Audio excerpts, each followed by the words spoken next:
À vous la parole, les amis. C'est à vous d'appeler le petit numéro. Ça fera plaisir d'échanger avec vous, de vous avoir ce matin dans l'OM au café. Je crois qu'on a déjà en plus un auditeur. C'est Philippe qui est au téléphone avec nous. Allô Philippe, est-ce que tu m'entends? Ouais, salut Slim, ça va? Bah écoute, ça va bien. Et toi, dis-moi. Oui, merci. Écoute, j'appelle de Lausanne, voilà, comme ça c'est un peu différent de Marseille. J'avais déjà appelé il y a quelques jours par rapport à l'arbitrage, justement, faire un petit parallèle entre le rugby et le foot, mais voilà, c'était peut-être pas super juste, mais voilà, c'était mon avis. C'était quoi ton avis? T'étais avec Romain, hein, c'est ça? Exactement, ouais. Romain et Seb. Et puis là, j'appelais par rapport au fait que tu disais que ça n'influençait pas trop la VAR, l'arbitrage. J'étais pas trop d'accord avec toi. D'ailleurs, tu m'as cité sur le chat, dans le sens où quasi 9 fois sur 10, à chaque fois que l'arbitre est appelé par la VAR, il change sa décision, quoi. Donc quelque part, je trouve que la VAR, elle est quand même super influente par rapport à l'arbitrage, quoi, la décision de l'arbitre. Non mais l'opérateur VAR, c'est lui qui donne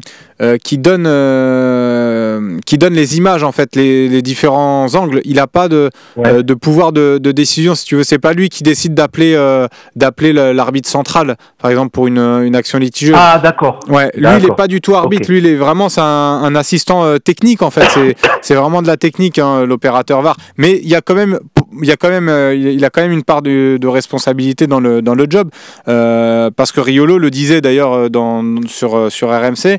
Il a dit, il y en a, quand je me suis un petit peu renseigné, j'ai demandé à certains arbitres et ils m'ont dit oui, lui, il fait partie des meilleurs. Donc ça veut dire qu'il y a quand même, il y a quand même des bons, des moins bons. Donc il faut quand même être assez doué pour être à ce poste-là. Mais c'est pas lui qui va appeler l'arbitre, en tout cas central. Tout à fait. D'accord, ok. Alors, autant pour moi, alors, du coup. Non, mais il y a pas de souci. Mais rappelle-moi, c'était quoi, toi, ton avis sur l'arbitrage que tu avais eu avec Seb et Romain? Ah, d'après mon ressenti, bien sûr, en adaptant un petit peu, je mettrais quelques règles de l'arbitrage du rugby applicables au foot. Du style, un carton jaune, au rugby, c'est 10 minutes dehors, donc tu laisses ton équipe à 14 contre 15. Ça pourrait être, entre guillemets, peut-être mis dans le foot pour qu'il sorte 10 minutes. Puis comme ça, il pénalise un peu plus son équipe. Et puis, du coup, alors, je parle des cartons jaunes par rapport au fait de râler contre l'arbitre, de toujours revendiquer que ça va pas. Ça, c'est pénible dans le foot, je trouve. Mais voilà, par exemple, ou bien faire les arrêts de jeu, qu'il n'y ait plus d'arrêt de jeu, que ce soit du jeu effectif. Dès que le ballon sort, le chrono s'arrête. Dès qu'il y a des contestations ou une blessure, le chrono s'arrête.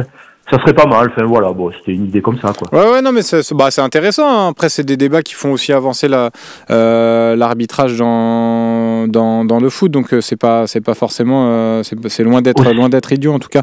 Mais c'est vrai que par rapport au fait aussi que, pardon, je te coupe. Non, vas-y, y a pas de souci.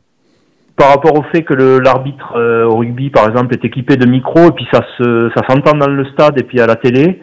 Et puis ce que je trouve chouette, c'est que il fait beaucoup de prévention. Il dit jouez, sinon je vais siffler avant de sanctionner, en fait. Et puis ça, je trouve que le côté pédagogue et tout, il manque un peu au foot. Mais voilà, c'était mon avis. Non, mais même sur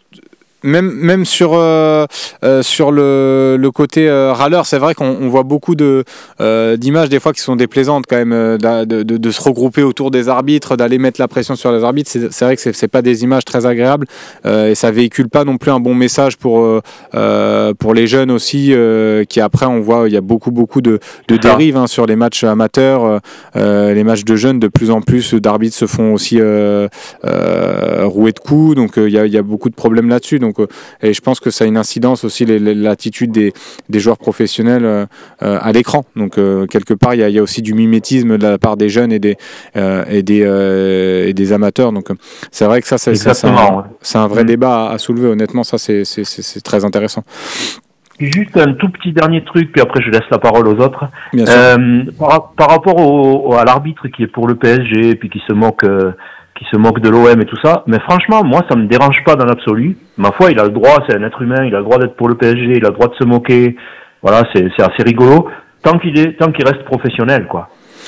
S'il est professionnel dans son métier, il n'y a aucun souci. Il a le droit d'avoir son avis, sa préférence, tant qu'il est correct dans son travail, quoi. Voilà. Ouais, non, mais bien sûr. Mais là, ce qui pose aussi question, c'est que quand tu détestes autant l'OM, je trouve pas ça très malin de le mettre sur des matchs de l'OM, et surtout quand tu es supporter du PSG et que tu détestes vraiment l'OM, de le mettre sur des classicos. Tu vois, clairement. Et le problème, c'est que là où il a opéré, il y a souvent eu des erreurs contre nous, et c'est ça qui pose vraiment question. Et je voyais dans le chat, et tu peux rester avec moi, on va prendre l'appel suivant après. Mais j'ai vu dans le chat certains me dire ouais, mais Slim, c'est naïf de penser que la tech VAR n'influe pas sur l'arbitre. Évidemment que ça a une influence, parce que c'est lui qui décide des angles. Donc l'angle a aussi une influence sur la décision, mais je veux dire que la plupart du temps, sur les actions, il y a quand même les angles proposés sont quand même assez nombreux, et permettent aussi à l'arbitre de prendre la décision. Après, il peut se tromper ou il peut ne pas se tromper, mais c'est sûr que ça oriente un petit peu la décision de l'arbitre, évidemment l'angle, mais ça joue pas non plus à 100% sur sa décision. En tout cas, c'est ce que je pense. Je sais pas si c'est ton avis, toi aussi, Philippe. Ouais, tout à fait. Non, je te rejoins de ce côté-là, ouais, ça c'est sûr. Mais c'est clair que le problème, c'est la commission d'arbitrage. Enfin, c'est un peu plus haut que ça se passe, quoi. C'est là le problème, où ils prennent des décisions mais débiles, quoi, de mettre des arbitres qui ne vont pas avec des clubs, tout ça. Enfin, il y a beaucoup de travail, je pense, de ce côté-là. Ouais, c'est clair. Il y a du boulot. C'est clair. Merci en tout cas, merci beaucoup Philippe d'être venu ce matin échanger avec nous et nous donner ton avis aussi sur l'arbitrage. Passe une excellente journée et à très très très bientôt. On va enchaîner avec l'appel suivant. Marine, si tu peux me rappeler de qui il s'agit. J'ai pas entendu son petit prénom. Ce serait parfait. Et puis on va prendre le temps, une fois qu'il sera en ligne, de le lancer, et il a sûrement des choses intéressantes à nous dire, notre ami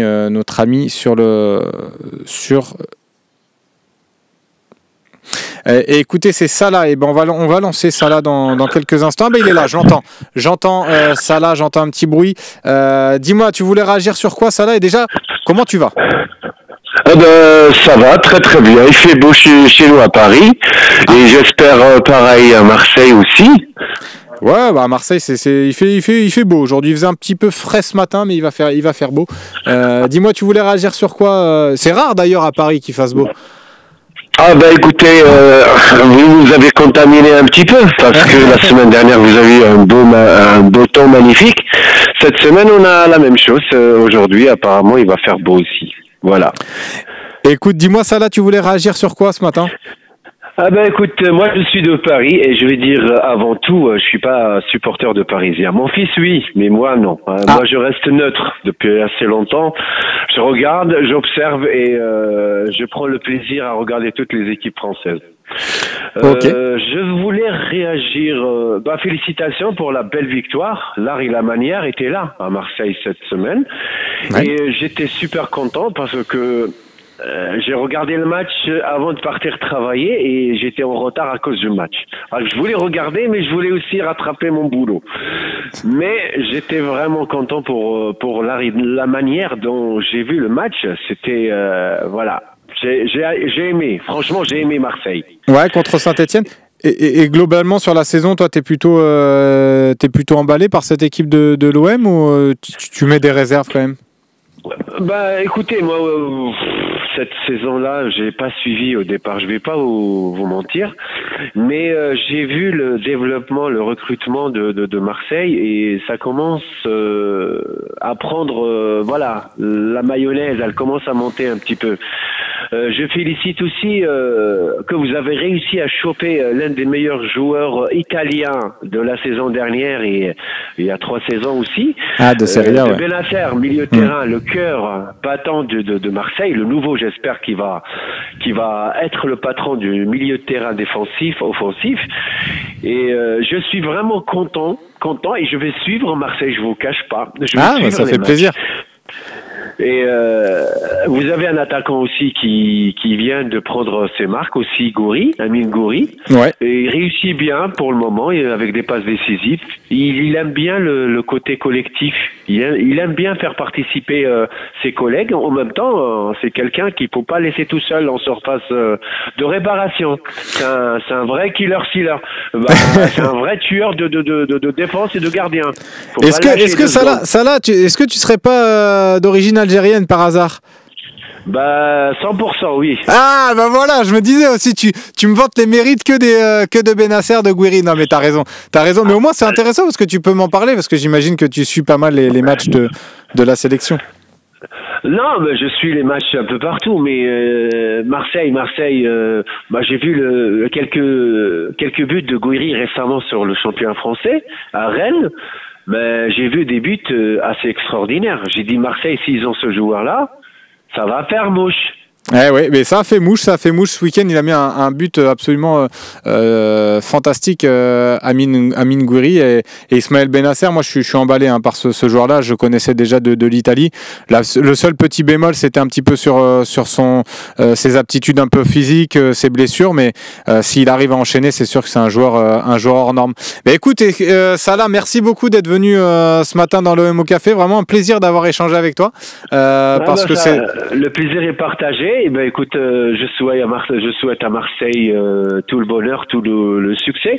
Et si Marseille se rate, Paris se rate un match, c'est foutu. C'est Marseille qui va espérer accrocher le titre. Je pense que tu t'emballes, tu veux nous enflammer un petit peu, mais je pense que le titre est un peu loin. Du tout. Regardez bien les stats. Marseille, il est en train de monter en puissance. Et je ne vais pas m'emballer, c'est la vérité. Il faut regarder, hein. Il faut pas aller dire, ouais, non, on ne joue pas le titre. Non, il faut espérer. L'entraîneur a dit, je veux le titre. Voilà. Que à titre champion de France, au titre, si on est qualifié, bien sûr, si Marseille est qualifié Coupe de France. Ah, tu dis en plus maintenant, en plus. Tu dis si on est qualifié. T'es devenu ça y est. Vous m'avez emballé. Ça y est. Je vous assure. Ça y est, t'es fan de l'OM. Écoute, ça fait plaisir. Essaye de convertir ton fils du coup à l'OM un petit peu, parce que tu m'as dit qu'il était supporter du PSG. Ça serait parfait. T'auras tout réussi. Mais je peux pas. Ces jeunes-là, ils sont difficiles. C'est clair. En tout cas, merci beaucoup, Salah. C'était un vrai plaisir, honnêtement. Merci d'être venu ce matin et du partage. C'était vraiment un beau moment. Merci beaucoup, Salah. Et à très bientôt. N'hésite pas à rappeler si tu veux rappeler. Ça nous a fait passer un bon petit moment, honnêtement. Je sais pas si vous avez pris du plaisir aussi. Ça fait du bien aussi d'avoir parfois des joueurs, des personnes qui ne sont pas supporters, donc il est tombé sur notre émission. Ça fait plaisir. Et je vois Nicolas Belli qui m'envoie pas mal de messages. T'es pas obligé d'écrire en lettres majuscules, t'inquiète pas, je t'écoute. Et je vais lire ton message.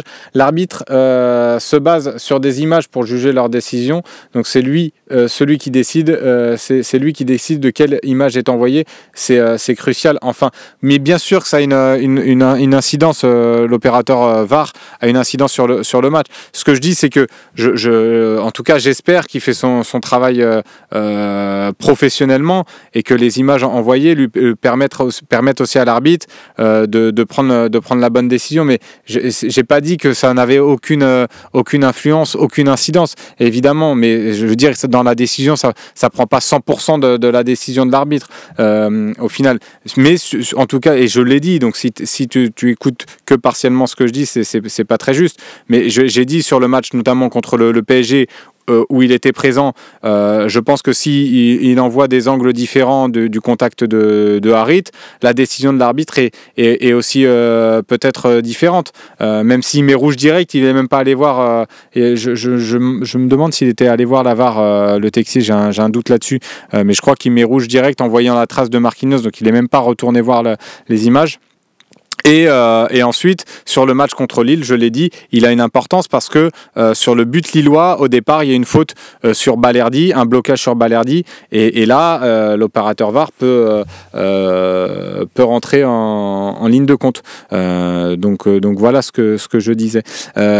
Écoute, la petite émission est terminée. En tout cas, ça a été un plaisir là, de finir sur Salah. Salah, c'est un GOAT. Il a fait plaisir à tout le monde, et franchement, ça m'a fait plaisir d'échanger d'échanger avec lui.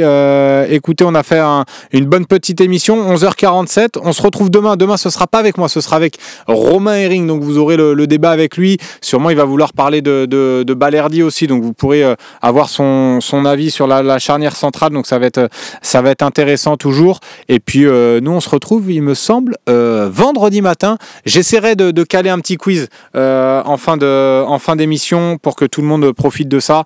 On se fera ça aux petits oignons. Passez une très très belle journée en tout cas sur le Phocéen. Et puis pour les abonnés, je vous le rappelle, le petit temps additionnel en plus. Merci à vous tous de m'avoir suivi. Merci à tout le monde. Merci Nicolas Bellic qui a compris, finalement on s'est compris. Merci à tout le monde, que ce soit YouTube, que ce soit Twitch. Un vrai plaisir encore une fois d'avoir échangé avec vous. Merci à Salah et Philippe d'être venus ce matin nous donner leur avis sur l'OM. Et puis passez une très belle journée sur lephocéen.fr. Ciao ciao.